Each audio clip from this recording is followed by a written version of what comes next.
All right, guys, today we're going to cover Standard 2.2, which is finishing up Manifest Destiny and then the Mexican-American War. Those two things are very closely connected. This might be a long section. I'm going to try to go as quick as I can, but it might end up in two videos, so see what you can do. As always, if you have any questions after you watch it, you can reach me at ngallion@greermiddlecollege.org, and I'm always happy to help. By the time we're done today, you should be able to explain how our ideas about manifest destiny impacted our relationship with foreign powers or foreign countries in the early 1800s. Now, you might guess that it's not going to be a good impact on those relationships, and you're pretty much right. So hang in there and we're going to see how this happens. Really, to start out with, you ought to know what manifest destiny is. Remember, that's the idea that God wants us to spread across the North American continent from the Atlantic to the Pacific, from the 13 colonies out to California. And that is a belief that persists. Because of that, you get this guy. His name is James K. Polk. He's a Democrat. He wants to become president of the United States. He says, if you vote for me as president of the U.S., I will finish up Manifest Destiny. And he wins the election. At the time that he wins the election, this is roughly how the United States looked. We are the green, at least this green up here. Now, there are a couple differences here. Maine wasn't officially part of the United States yet, although it's coming. And this area up here was disputed. We're going to talk about that in just a minute. But you can see the American Southwest was largely controlled by Mexico, which is going to be some of the things we're going to talk about today. Last time we talked about the Louisiana Purchase. We need someone to go out and look at the Louisiana Purchase. And so Thomas Jefferson hires these guys, Lewis and Clark, you've probably heard of them before, to go out and explore past the Louisiana Territory, through the Louisiana Territory, I should say, and then all the way to the coast just to see what's there. And as they get there, Lewis and Clark claim Oregon. Now, there's a lot of other stuff they do, okay? But you don't need to know all of it for our standards, so we're not going to talk much about Lewis and Clark. But there's some pretty interesting figures in history, so you might want to go back and look at them. Well, the problem is that England has already claimed some of that territory up there. So for a while, we share Oregon with England, and that's fine. Nobody, I mean, not nobody, but very few people are living there, and so there's really no conflict. Americans move there to trade furs. They're going to farm. They're just going to kind of hang out. It's a very laid-back sort of place. But James K. Polk says, remember, if you elect me as president, I will add all the territory all the way out to the Pacific. And so this is one of the pieces that he thinks he needs. He promises, if you elect me as president, we will claim all of the land up to the 54th parallel, actually the 5440 line. So I know my video is covering up this thing down here. Can't really see it. It should say the 5440th parallel. 5440. Yeah. This number right here is what should go in there. Okay. He says, I'm going to get all of that. There's even a slogan that goes around saying, we're going to get the 5440 line or we're going to go to war with England. Polk tries to negotiate this, but England says, no, we're not going to give you that much. But Polk, fortunately and wisely, backs down before we go to England again. And so we compromise. Rather than going up to the 5440 line of latitude, we compromise at the 49th latitude. That's what gives us this nice curved line right here at the northern part of the United States, except for Minnesota right there. And to be honest, I'm not sure why Minnesota extends above the 49th parallel. Should probably look that up at some point. If you find out, maybe email me, ngallion@greermiddlecollege.org. But the northern boundary of the United States now is set. But Polk would like to have some more land. That opportunity comes when the Mexicans actually invite Americans to move down into the southwestern, well, what is today the southwestern United States. There, it's not very densely populated. There are a number of bandits and other problems, and they said if we just invited some people in, that would help solve our problems. A lot of Americans move into the Mexican territory because they think this will be more land for cotton. We can continue to have slavery there to help us get more money maybe for the slave trade even. So just lots of opportunities. But as soon as they get there, Mexico says, ooh, we don't like that idea of you guys bringing slaves.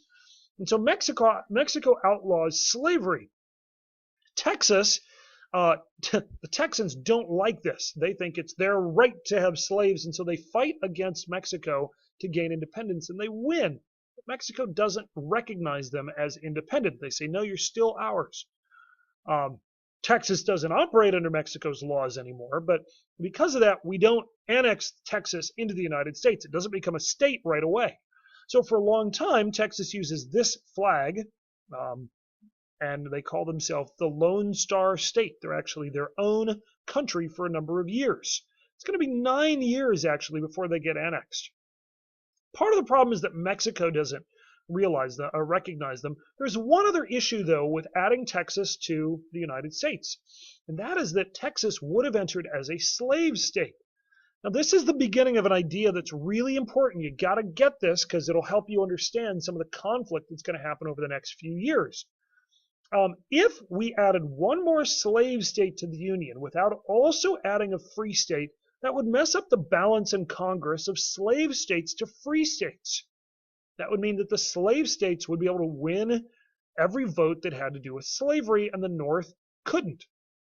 So the country wants to avoid this and says we're not going to do this, at least at first. However, when James K. Polk takes office, he says, I promised that I would add land to the United States, will complete Manifest Destiny. And so when he enters office, he approves the annexation of Texas, and Texas becomes a state. But there's more to the story than that. Specifically, when we annex Texas, Mexico says, all right, we will finally recognize that Texas is not ours. But we only recognize that up to a river that we call the Nueces River, right here. The United States said, no, no, no, we own everything up to the Rio Grande, or Rio Grande, depending on how you want to pronounce it. So there's a dispute. James K. Polk wants to add as much territory as possible so his legacy endures, and Polk says, well, let's just offer you some money. We would like to buy all that extra land all the way out to California, including the land down to the Rio Grande. Mexico says, that's a bad deal. He offers them $15 million. He says that should be fair, but Mexico says, you're going to cut our country in half for $15 million? I don't think so, gringo. So this is going to lead to a number of opinions in the country. The South says, well, if they won't deal with us, let's just go to war, because if we win and we add all that land, we'll add a bunch of slave states in the South. Not only are they excited about the spread of slavery, but even more so, they're excited about the idea that in Congress, the South will always win. The North says, and especially abolitionists in the North, those are people against slavery, they don't want a war. They don't want slavery to spread. They certainly don't want the South to outvote the North, because then slavery will never go away. So Polk says, all right, here's what we're going to do. He says, we're going to put troops on the boundary. Okay, in other words, let me show you the map again. We are going to send troops past the Nueces River into this kind of greenish color land that's disputed. Is it ours or is it Mexico's? Now, we think it's ours. Mexico says it's theirs. And Mexico, to defend that land, sends troops. And the troops open fire on our soldiers, and they kill 11 of them. Believe it or not, this is pretty much exactly what James K. Polk wanted. He goes to Congress. He says, we have been attacked on our own soil. Let's go attack Mexico. We have to defend ourselves. And Congress doesn't ask that many questions and agrees. Now, there is one candidate or one representative from Illinois who was a lawyer, but he's a failed lawyer. He looks at this thing and says, I don't think that's the whole story. I don't think we should go to war. He votes against it, and his name is Abraham Lincoln. We'll come back to this guy. America does fight. We penetrate all the way into Mexico City. We force Mexico's army to surrender, and this happens by 1848, so only a few years after the time James K. Polk takes office. We force a treaty on them called the Treaty of Guadalupe Hidalgo, and it sets the southern boundary of Texas at the Rio Grande. It also adds all these states you see here, which pretty much is every single one of those states you saw on the map that used to be part of Mexico. It's a bunch, and even parts of Colorado and Wyoming. And you know what we offer them? The same $15 million that we offered them before we went to war. So this is kind of a low blow. You won't deal with this? Fine. We'll attack you, we'll force you to surrender, and then we'll make you take our deal. That's the Treaty of Guadalupe Hidalgo. Just to give you an idea of what that $15 million maybe could have looked like instead, A couple of years later, we decided we need to buy this chunk of land right here that we call the Gadsden Purchase. We want to buy it because we would like to connect a railroad line across the southern part of the country, but some of the land up here is not really ideal for building a railroad. So we go back to Mexico and we say, will you sell us that land? And they do for $15 million, just that little chunk in the Gadsden Purchase. So the rest of that land, California, Nevada, Utah, part of Colorado, Wyoming, Arizona, New Mexico, probably should have been a little more than $15 million. Clearly that impacts our relationship with Mexico in some ways, and we had an interesting discussion about immigration issues in light of this, but you can talk to me about that if you want to. This map is important because one of the things that the standard asks you to do is to be able to tell us in what order do states and territories get added. Well, of course, these are your original territories. We had the Northwest Territory under the Articles of Confederation, as well as the Southwest Territories. The Louisiana Purchase comes in immediately after that. Yes, we do buy Florida, although for some reason that never tends to get covered, so I don't think you'll see that on a test. So Louisiana Purchase is next, and then actually it's Texas first, then the Oregon Country, and then when we settle with Mexico and force the Treaty of Guadalupe Hidalgo, we add the Mexican Cession, and finally the Gadsden Purchase is the last chunk. So hopefully you can be familiar with that. Last idea. You probably know that the world can be divided into halves. We call them hemispheres, or the Western and the Eastern Hemisphere. Keep that in mind. Just one quick thing to say. Napoleon had been in France. He gets defeated, and all the old kings are returned to power. And a lot of them immediately want to prove that even though Napoleon had defeated them, they want to show that they're powerful. And so they want to establish old colonies in the Americas again. Britain does not want it because Britain is very powerful, they're very strong, and they don't want the competition. So they come to our president. This is a different guy. His name is James Monroe. And Britain says, it's in your best interest if other countries don't come and try to horn in on your land. So why don't you issue a statement? James Monroe does. It's called the Monroe Doctrine.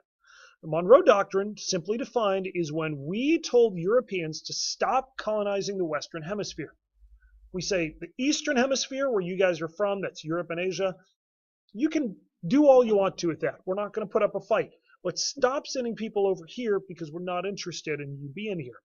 Now, the only catch is we can't do this on our own. It's got to be enforced with Britain's Navy. But Britain wanted this in the first place, so they're going to help us out.